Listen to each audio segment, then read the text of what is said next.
Ek is Johan Boshoff, kuddebestuurder hier by Sabatya Bonsmaras. Ons boer hier op die plaas Smallepad tussen Marble Hall en Rutan, hier in die hartjie van die Springbok vlakte.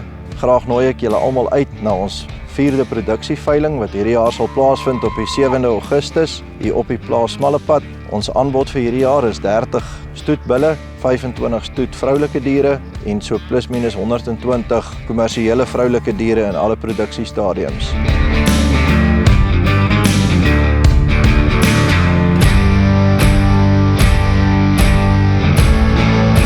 Iets waarna ons kopers hierdie jaar regtig kan uitsien, is hierdie pragtige klomp eerste kalfkoeie wat aangebied sal word as stoet en kommersieel.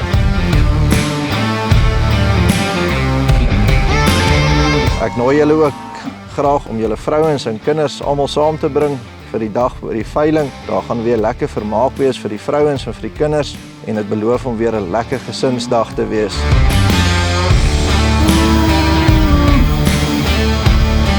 So manne, as julle van hierdie topgenetika veld aangepaste Bonsmara beeste wil koop en sommer net 'n lekker veiling saam met ons wil hou, is Smallepad die plek om te wees. 7 Augustus, dagboek daai datum en ons sien uit om julle daar te ontvang.